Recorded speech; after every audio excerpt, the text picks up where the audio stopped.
Hello everyone, hope you all are doing great. During this pandemic, it's very important to keep your immune system strong. And how do you do that is by including more of those food which boosts your immunity in your daily diet.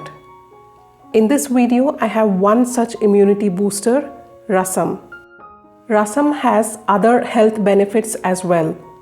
It's a powerhouse of vitamins and minerals. It prevents constipation, it facilitates digestion, it's rich in antioxidants, it also helps in weight loss, and it's an ideal food for pregnant women. So now you know why Rasam has to be a part of your daily diet. Firstly, let's see how to prepare the Rasam powder. So these are the ingredients required to make the Rasam powder. All you need to do is just dry roast all the ingredients. Once dry roasted, let it cool completely and then grind it coarsely. Store this in an airtight container, preferably a glass jar, and it would easily last for at least 1 month at room temperature. Now let's check out what are the ingredients required to prepare the rasam. So this is the boiled dal. And here is the tamarind pulp. We will need 1 tomato. The quantity of water completely depends upon how dilute you want your rasam to be, so adjust accordingly.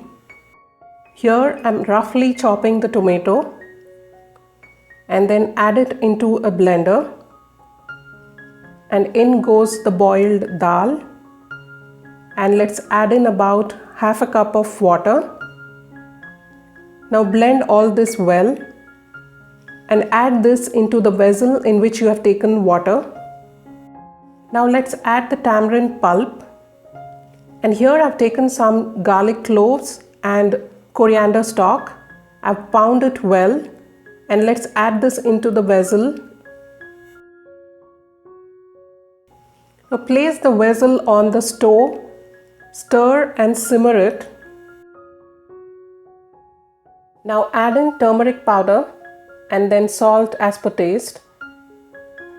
And then I'm adding in 1 heaped teaspoon of rasam powder and then 1/4 teaspoon of ground jaggery. Now stir all this. Now let's see what are the ingredients required for tempering the rasam. Here I'm adding in 1 tablespoon of ghee. You may even use oil for tempering. Once the ghee melts, add in mustard, and once the mustard crackles, let's add in the red chilies and then the curry leaves.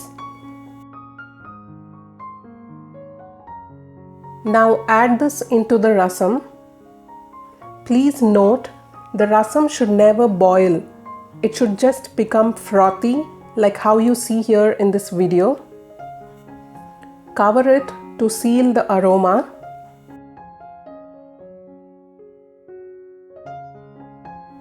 Finally, add some freshly chopped coriander. So our rasam is ready to be relished with some hot steaming rice and some papad. Or you can have it simply as such during cold and flu. So friends, I hope you will include rasam in your daily diet. If you did enjoy watching this video of mine, please do give a thumbs up. And if you're new to my channel, I'm very glad to have you here. Please do not leave without hitting on that subscribe button and the bell icon beside it to stay updated of all the new videos which I post here. Until I see you all the next time, take care. Bye-bye.